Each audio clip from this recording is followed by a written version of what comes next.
Sapers and Wallack is a 3-generation family business that it specializes in helping people protect their families and their employees. And we do that by making sure at work you have the benefits you need. If you want to retain some key people, we make sure we design plans that help put those in place.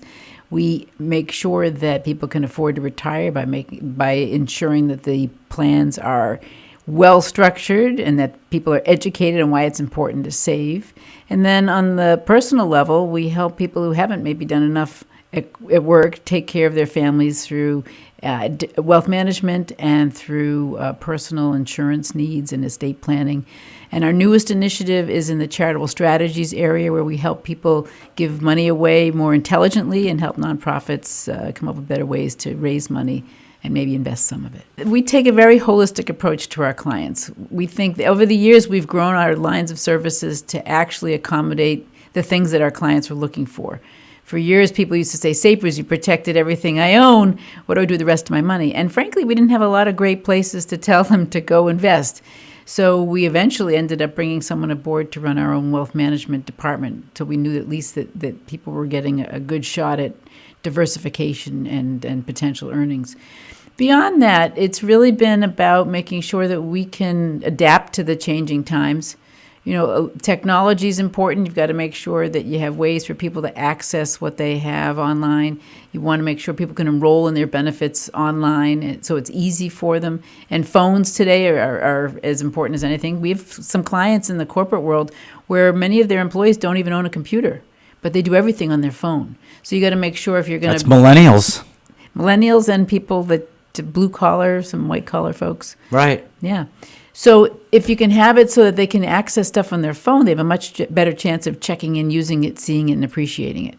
I think messaging and marketing can be done at the same level as the large firms, or even better when you have access to it. You're creating messaging that you can get out to a lot more people. We now, in the retirement department, we don't even use reports. We give out 10 iPads at a meeting to the committee, and we just go through our whole report on that iPad. So if we had to make last-minute changes, because you find a typo or you want to change something because the market did something different, you can make that change 10 minutes before you go into the meeting and just send it across all the different iPads, which makes it much more efficient, and you know that everybody's looking at the same thing. When I became CEO years ago, I used to say Dad handed over the reins but kept the whip. And what I realized over time was, in fact, that he really handed over the reins and the whip. The problem was I didn't really take the whip. I'm not a benevolent dictator as he is as a leader. I'm more of a consultative, cooperative type of leader, and I want to make sure that people understand what's going on. And I even do that with my two partners, Ed and Bill.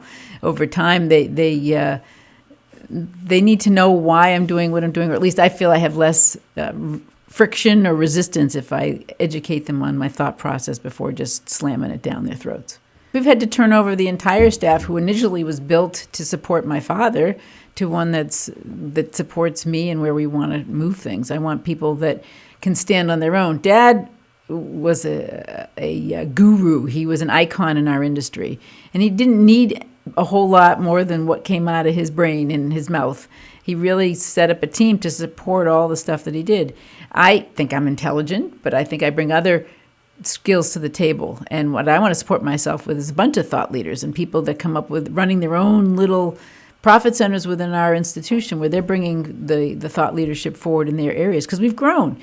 I can't be an expert in retirement and in wealth management and in group benefits and in retirement and insurance, and now we've added property casualty as an offering. I can't be an expert in all those. I want people who are the leaders in their field, who are bringing the new ideas forward, and that we now have a collective, and that we're integrating all that so that you're not just one hand touching your piece of the elephant, not knowing that you're actually touching an elephant.